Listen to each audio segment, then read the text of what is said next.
Pas trop mal d'être le CM d'un grand club de football professionnel. L'équipe, j'espère que vous allez bien. Aujourd'hui, nouvelle actu foot avec au programme pas mal de choses. Évidemment, la Coupe de France qui a repris cette semaine. La Coupe de France, comme toutes les coupes en fait, en Angleterre, en Espagne, en Italie aussi. Dans quelques jours, c'est le retour de la Ligue des Champions. Pas mal d'infos aussi à voir là-dessus. Pas forcément bonnes d'ailleurs pour mes Parisiens. Bref, je vais pas en dire plus. On va rapidement entrer dans le vif du sujet. Je vais simplement vous rappeler, les amis, que cette vidéo est sponsorisée par OneFootball, l'application numéro 1 sur toute l'actualité du ballon rond. Gratuite, évidemment, ça change pas. C'est dispo dans la description. S'il y a bien une coupe justement que j'ai pas mentionné dans cette intro les amis, et on en parle directement, la coupe du monde des clubs. Il y a quelques jours on parlait de Dédé Gignac qui avait donc marqué contre Palmeiras pour se qualifier son équipe, plus particulièrement les Tigresses en finale de la coupe du monde des clubs. Problème, l'adversaire c'était le Bayern, et le Bayern a remporté cette compétition hier grâce notamment à un but de Pavard. Absolument rien n'arrête cette équipe de cyborg vraiment. Au passage, Lewandowski a été élu meilleur joueur de la compétition. Dédé Gignac justement, deuxième meilleur joueur. Par contre meilleur buteur, il a inscrit 3 buts. Bon, c'est sûr c'est pas très représentatif étant donné le peu de matchs qu'il y a dans cette compétition, mais quand même, respect encore une fois à Dédé Gignac. Alors avant de faire un petit point sur la Coupe de France les amis, je voulais vous poser une petite question. Est-ce que vous trouvez ça juste en fait de l'avoir maintenu justement cette compétition? Je sais que certains voulaient simplement l'annuler pour cette saison en raison forcément de la situation actuelle, et d'autres en revanche je trouve ça juste, ce qui n'est pas critiquable. En vrai ça fait plus de matchs de foot, ça fait plaisir forcément. Le problème c'est qu'il y a eu énormément de conséquences. On va revenir tout d'abord donc sur les qualifiés pour les 16e de finale de la Coupe de France. Les gros ont plutôt facilement obtenu leur place. Il y a eu des surprises, c'est vrai, comme Toulouse qui a sorti Bordeaux à Bordeaux, Valenciennes qui a sorti Reims à Reims, et Sochaux sur sa pelouse a sorti Saint-Etienne. En dehors de ça, je parlais de conséquences. Nantes, bon évidemment Mélençois, ça fait plaisir, qualification tranquillement. Même quand on fait tourner l'équipe, ça se passe bien et ça fait vraiment plaisir. Par contre, Domenech n'a pas apprécié l'erreur de casting après 7 matchs, 0 victoire, faut le mentionner. Déjà viré le Domenech, il n'est vraiment pas resté très longtemps et j'en ai limite de la peine pour lui, je sais pas vous. Du coup, son successeur a déjà été nommé et c'est Antoine Comboiré, l'ancien entraîneur du PSG, de Lens aussi, Mélençois, vous en souvenez. Il prend le relais et là j'ai une question, tous mes Nantais. Je sais qu'en ce moment votre club c'est un bordel sans nom. Le problème je pense vient plus des joueurs, mais est-ce que selon vous il va pouvoir faire quelque chose, Comboiré, sauver votre club? Alors la Coupe de France sera venue à bout de Domenech, mais aussi de Neymar. Le Ney s'est malheureusement blessé à Caen. Cette une du journal de l'équipe ce matin, je la trouve symbolique. Le piège du cristal, c'est vraiment, mais alors vraiment une malédiction. Toujours quelques jours avant un match important dans un grand rendez-vous en Ligue des Champions notamment. Mardi c'est déjà le match à Barcelone au Camp Nou. Il sera forfait malheureusement. Regardez justement toutes les blessures du Ney depuis son arrivée au PSG. A noter que c'est la deuxième fois qu'il se blesse à l'adducteur gauche. C'était arrivé en octobre 2020 et donc là le 10 février 2021. Forfait pour 4 semaines et donc pas sûr non plus qu'il joue le match retour. Ah, du coup mes Parisiens, vous alignerez quel 11 justement sur la pelouse mardi soir? Je rappelle que Di Maria aussi est blessé, forfait. D'après l'équipe encore une fois, voici le 11 probable que Pochettino va aligner. Visiblement on sera sur une attaque Mbappé, Icardi, Sarabia, donc qui devra être dans un grand soir. Car en face on sera prêt, selon Sport, l'entraîneur Koeman a un plan, notamment pour sa défense. Il devrait miser sur Dest et Araujo pour apporter de la vitesse dans la défense. Défense qui en ce moment prend complètement l'eau. Petit clin d'œil à Umtiti. Le Barça s'est fait mal, comme le titre d'ailleurs les Sportios cette semaine en Coupe du Roi. Les Rouges et Bleus ont perdu sur la pelouse du FC Séville 2-0. Alors rien n'est perdu, il y a un match retour, mais il va vraiment falloir cela donner. Comme le dit Sport, encore une fois, il faudra une autre remontada. A noter que Jules Koundé, qu'on voit ici en première page, était on fire, il a mis un but.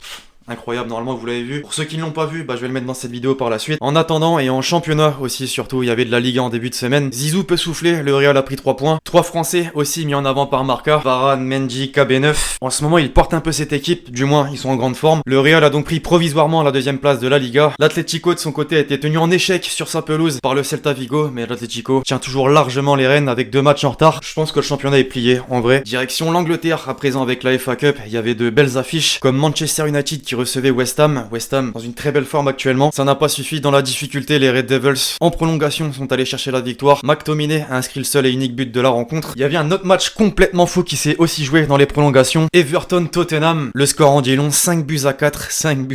C'est le Brésilien Bernard qui est allé chercher le but de la victoire. Ça se complique donc pour les Spurs, pour Mourinho aussi plus particulièrement. Concernant les autres affiches, vous avez vu que Manchester City s'est qualifié, Chelsea, Leicester de même. On connaît donc les quarts de finale, il y a 2 belles affiches, Everton, Manchester City et Leicester Leicester, Manchester United. En Italie, maintenant ce choc était attendu entre l'Inter et la Juve, le match retour des demi-finales de la Coupe d'Italie. C'est l'équipe de Pirlo qui s'en est sortie grâce à la victoire, notamment lors du match aller. Ouais, parce que bon, 0-0, c'est pas le genre de score qui fait que t'as bien regardé un match généralement, mais c'est comme ça, c'était plus un match électrique que vraiment sur le terrain en tant que tel. Non, parce que Conte a quand même fait son meilleur doigt à Agnelli, le président de la Juve. Ouais, non, 0 van. Maintenant reste la finale parce que c'était le premier finaliste. On connaît le second et ce sera l'Atalanta qui s'est imposé plutôt facilement sur sa pelouse. 3-1 face à Naples. À noter que Gattuso peine vraiment à remettre son équipe sur le droit chemin. Les résultats ne suivent plus du tout, tant en championnat que là en coupe, éliminé. Avant de basculer sur un autre sujet, pour terminer en Italie, les amis, une petite info concernant Ronaldo. 500 milioni di Chuori, totalise 500 millions d'abonnés sur tous ses réseaux sociaux réunis. Barre symbolique car c'est tout simplement la première personne à le faire. Comme quoi le football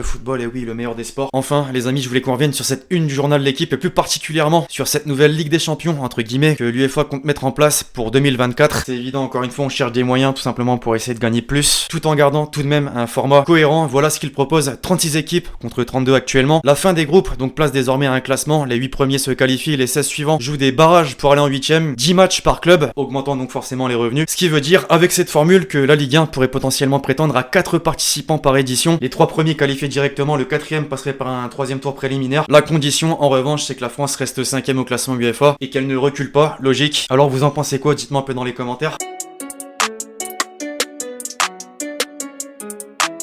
Alors justement l'équipe, on parle de la meilleure des compétitions. S'il y en a un qui est déçu forcément de ne pas pouvoir être présent mardi soir, c'est bien Neymar. Il s'est confié sur Insta et le vit visiblement très mal. Logique, encore une fois j'ai envie de dire. Je ne sais pas si le problème vient de moi ou de mon comportement sur le terrain. Ça me rend triste d'entendre de la part d'un joueur, entraîneur, commentateur ou de qui que ce soit, simulateur, pleurnichard, enfant gâté, etc. Parfois je me sens mal à l'aise par rapport à mon style de jeu car je dribble et je finis par être attrapé constamment. Je ne sais pas si le problème c'est moi ou ce que je fais sur le terrain. La tristesse est grande, la douleur est immense et les pleurs sont constants. Encore une fois je m'arrête de faire ce que j'aime le plus dans la vie, jouer au football. On ne peut que compatir en fait, ça lui arrive tellement souvent. Alors c'est une mauvaise nouvelle pour le Ney directement, mais aussi évidemment pour Pochettino. Il n'y a pas de regret d'avoir fait jouer Neymar, il est en condition pour jouer, ce sont des choses qui arrivent et beaucoup trop souvent malheureusement. L'entraîneur qui sera sur l'autre banc justement mardi soir, Koeman, a répondu à Rudy Garcia qui avait donc défendu le PSG entre guillemets, quand Koeman disait que c'était un manque de respect, avoir un intérêt pour Messi qui est actuellement encore au Barça. Les mots de Rudy Garcia, il me semble qu'il veuille tenir une place plus importante dans les médias, pour moi ce n'est pas important. On n'est pas encore sur des balles réelles, mais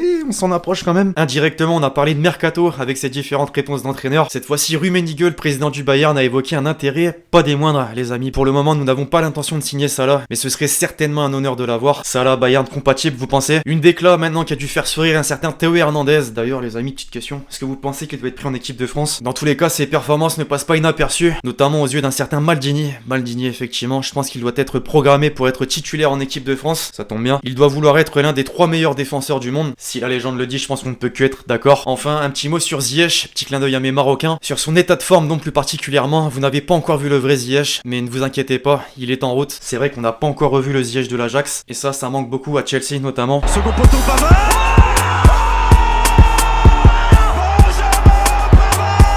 Pour ceux qui n'avaient pas vu le but de Koundé contre le Barça, justement c'est le moment.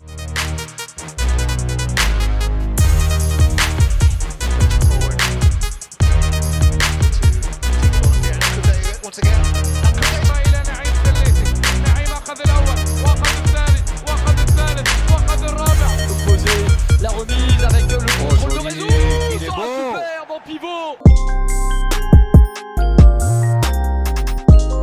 Et donc comme d'habitude pour conclure les amis, la question de l'abonné, penses-tu que le PSG est prêt pour le match contre le Barça? On m'aurait posé cette question avant la Coupe de France, j'aurais répondu différemment. Là vraiment ça va être compliqué. Déjà évidemment puisque Neymar est absent, Di Maria aussi, mais aussi et surtout le Barça, on connaît pas vraiment l'état de forme actuel du Barça, certes bon a perdu à Séville, mais qui est capable de nous sortir une masterclass. Si Messi est dans un grand soir ça peut faire très très mal si la défense ne prend pas l'eau justement comme à Séville. Après j'ai envie de dire une chose aussi, c'est le moment pour Mbappé de se montrer, c'est un match important, un grand rendez-vous, 8ème de finale de Ligue des Champions, y a pas Neymar, à lui justement d'assumer ses responsabilités. Alors pour répondre directement à la question, oui pour moi le PSG est prêt, et pour moi même le PSG est favori. Bref, voilà l'équipe, c'est tout pour l'actu foot du jour, j'espère que vous l'avez kiffé, je compte sur vous si c'est le cas pour lâcher votre meilleur pouce bleu. N'oubliez pas de poser le commentaire avec votre question pour le prochain épisode, puis d'ici on se retrouve très vite sur la chaîne pour de nouvelles vidéos, c'était Lexti.